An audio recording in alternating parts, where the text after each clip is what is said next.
Izina rya Yesu, abantu badukurikiye ku Ibuye Ryera TV, njyewe ugiye kubaganiriza ijambo ry'Imana, nitwa EV.Vencent. Tugiye kuganira ijambo ry'Imana riboneka muri Matayo, ibice 13 umurongo wa 44. Haravuga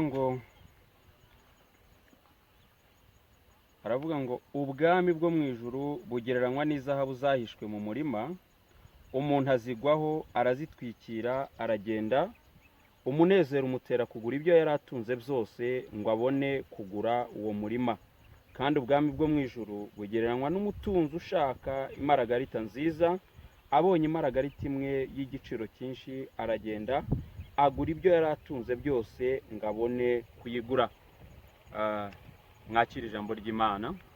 Tugiye kuganira ijambo ry'Imana rivuga ubwami bwo mu ijuru bugereranywa n'izahabu zahishwe mu murima. Ndagira ngo nsobanure kuri iri jambo ho gatoya mu mwanya muto tugiye kumarana tuganira. Ubwami bwo mu ijuru bugereranywa n'izahabu zahishwe mu murima. Aka ni agakiza twahawe kubw'ubuntu. Ni agakiza Imana yabonye ko ukeneye agakiza, Imana ibona ko nkeneye agakiza, irangije irampamagara, irangije iraguhamagara, iduhuriza hamwe kugira ngo tuvuge urukundo rwayo, ariko dufite ubwo butunzi bw'agakiza. Rero ahangaha ubu butumwa buratwigisha, butwereka neza ubutunzi duhishiwe mu ijuru ubwo ari bwo, ubutunzi bugereranywa n'ubwami tuzicaramo mu gihe tuzaba twaruhutse imiruho n'imihati yo muri iyi si. Aravuga ngo ubwami bwo mu ijuru bugereranywa n'izahabu zahishwe mu murima. Ndagira ngo nzivugeho gatoya. Iyo umuntu akijijwe ayakiriye agakiza, hari ibintu bigomba guhinduka, hari ibintu agomba kureka, hari ibintu agomba kugurisha.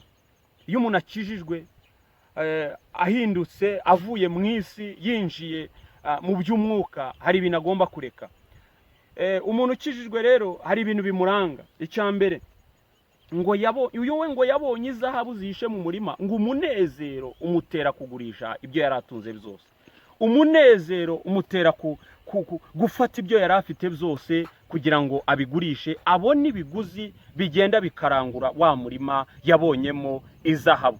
Natwe iyo dukijijwe hari ibintu tugomba kureka, hari ibyaha tugomba kureka. Niba wibaga ugomba kubireka, niba wasambanaga ugomba kubireka, niba waterekeraga kwabandwa ugomba kubireka, kubera ko hari ikindi kintu cy'igiciro uba ugomba gushakisha, kandi icyo giciro uzakibona ari uko ugurishije ibyo wari ufite.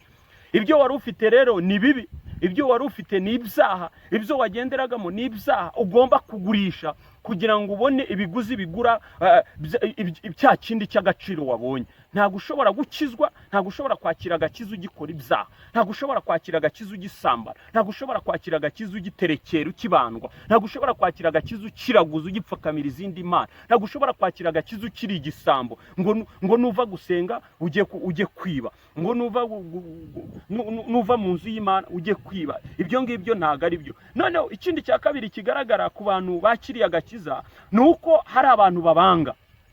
Uriya muntu akimara kugurisha imbyeyi yari afite ikamirwa amata abana be kugira ngo abone ibiguzi bigura wa murimo urimo zahabu, abantu baramusetse. Rero abantu nibakwanga kubera ko wakiriye agakiza, ntuzababare, ntuzumve urakaye ngo uve mu byizerwa kubera ko abantu bakwanze. Uriya muntu yari afite umurima weramo ibishyimbo, weramo ibitunga abana be, ariko uwo murima nawe yaragiye arawugurisha kugira ngo abone ibiguzi bigura wa murima yabonyemo zahabu. Natwe rero hari ibintu twagenderagamo tugomba kureka, tugomba kureka. Ntago wava gusenga ngo nurangiza ujye no kuraguza, ntago wava gusenga ngo nurangiza ujye no kwiba. Ibyo ntago bibangikanywa. Ibyo ni ibintu uzareka. Abo mwahuriragamo nabo muri ibyo ngibyo ntago bazakwanga, kuko uzaba utakigendera mu byo bajyamo. Bazakwanga, bazagusuzugura, bazagutuka, uzasigara uri wenyine. uzasigara uri wenyine, usanga uri wenyine mu byo ukora byose, usange ni wewe wenyine. Iyo umuntu agikizwa akenshi hari n'igihe ajya mu nzu y'Imana akabona nta muntu umureba. Hari abantu bakomeretse kubera bagiye mu nzu y'Imana akabona nta bantu babareba. Kubera iki? Ntago barabakira, ntibarinjira muri sosiyete neza. Ba bantu basanze mu nzu y'Imana ntibarakwibonamo neza. Ariko ntuzarakare, Imana niyo yaguhamagaye, ntago ari abantu baguhamagaye. Upfa kuba wowe waragurishije bya bintu byose kugira ngo ubone ibiguzi bigura wa murima. Umurima navuze ko ari agakiza twahawe. Agakiza nimwe amahoro ari. Umuririmbyi yaravuze ngo nta mahoro yuzuye twabona muri iyi si, kwa Yesu gusa niho hasendereye amahoro. Ni ukuvuga ngo rero niho hari amahoro muri Yesu, niho hari amahoro muri Yesu, niho hari ubugingo muri Yesu, niho hari ubukire muri Yesu. Muri Yesu niho hari ibintu byose, niho uryama ugasinzira, niho wambara ukaberwa, niho wisiga amavuta akagufata. Ndagira nkubwire ngo nta kintu na kimwe ushobora gusanga muri Yesu, ushobora kujya muri Yesu ngo ubure. Byose birahari, biterwa nuko winjiye. Iyo winjiye nabi nyine umubona nabi, iyo winjiye neza umubona neza. Cyambere ugomba kugira n'ukwizera ko Kristo ari byose. Kristo yabambwe ku bwawe, Kristo yababajwe ku bwawe, Kristo yasutswe ku bwawe. Biriya byose yakoze, yabambwe ku musaraba ku bwawe. Niyo mpamvu biri ugomba kubifata, warangiza ukabyigerekaho. Igihe Yesu yariraga ari mu gashyamba k'Getsemani, yari amaze kubona ibyaha agiye kwigerekaho. Arareba, abona umubabaro, abona agahinda, abona ibintu azakorerwa. Ariko kubw'ibyaha byanjye, kubw'ibyaha byawe, ugomba kubimenya ibyo byose, ukabitekereza, ukamenya ko yababajwe ku bwawe, akababazwa ku bwanjye. Nidufatanya rero, twarangiza tukaba ambasaderi bo kumwamamaza, abambasaderi bo kubwira n'abandi ubwo butumwa bwiza. Ibyo ngibyo bizaduhesha ingororano mu gihugu cyo mu ijuru. Ingororano, ndagira ngo muri uyu mwaka tugiye kugera hagati mu gice cy'umwaka, mu kwa gatandatu ejo bundi, ndagira ngo nawe ubwawe aya mezi 6 asigaye uzayakoremo ibintu bizatuma byibura mu kwa 12 uvuga uti ngiye kwimuka. Nta mwana uba mu ishuri ngo yishimire gusibira. Nawe uzaharanire kugira ngo uyu mwaka wa 2021, nubwo habayemo corona, hakabamo icyorezo kikica benshi, hakabamo ibibazo, hakabamo inzara, hakabamo ibintu byinshi cyane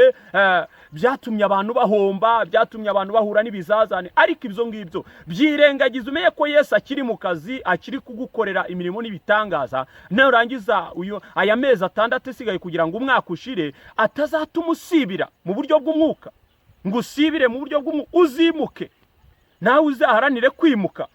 Birashoboka ko itorero ntiryakubonye. Hari igihe twabayemo n'abapasiteri batagitukurikirana, hari igihe twabayemo n'abadiyakoni batagitukurikirana, mbese buri muntu wese yikorera ibyo ashaka. Ariko ibyo ngibyo Imana yo yari ihari, yararebaga. Aho abapasiteri batari Imana irahari, aho abanuzi batari Imana irahari, aho tutari turi guterana Imana irahari, yararebaga. Ibyo wakoze byose yarabibonaga. Wikwita ku byo wakoze uri mu rugo, ariko hari n'ibibi wakoze uri mu rugo. Hari n'ibibi wakoze muri corona, wabonye umwanya uhagarikwa ku kazi, ubona umwanya wo kwikorera mu byawe. Ariko ndagiye byo byose bitume wegera Imana. Nurangiza mu kwa 12 ku itariki 31 bucya bona niba iryo joro uzahimbaza Imana, uzataramira Imana, uvuga ngo ejo muri 2022 nzinjira mu wundi mwaka, nzimuka. Bigutere guhimbaza Imana, biguterere kuzamura indirimbo z'amazamuka, zaburi zuzure muri wowe, wishimiye kwimuka. Icyo nkubwira cyo, umenye ko umutima w'umuntu utajya urya ruswa. Ibintu byose urimo urabizi, ibyo waciyemo byose urabizi. Ndahamya neza ko umutima ukwemeza ko uyu munsi wa none uhamanya n'Imana mu buryo bw'umwuka. Imana ikubona, Imana iri kukwitegereza. Imana yo mu ijuru iduhana umugisha, Imana yo mu ijuru itugire neza. Tugerageze twisubireho, reka dusenga Imana kubwira ijambo. Mana Data, Mana ishobora byose, turagushimiye kubwira ijambo twumvise. Reka Data nyakubanyagura ku ngoma rigende mu mitima iryumvise, rikora imirimo n'ibitangaza, ribashe gukora, ribashe gushyiraho imfatiro, izari zarasenyutse zongere zubakwe mu izina rya Yesu Kristo. Imitima yakomeretse kubw'ibibazo yahuye nayo, kubw'ingorane yahuye nazo, ndetse n'ibyaturutse kuri iki cyorezo. Hari abahombye, hari abakozaga isida, hari abahuye n'ibizazane bitandukanye, hari abarwaye. Abo bose genda ubafate ubakandakande. Nurangiza Mwami Imana Nyiringabo, wabo uba ari wowe ugira ikintu ukora kandi ubungure mu byo bahombye. Data Nyiringabo Nyir'ubutware, turagushimiye rero, ngaho bana natwe ibintu byose ibyo ushaka n'ibyo ushoboye kuri twebwe, mu izina rya Yesu Kristo, amen.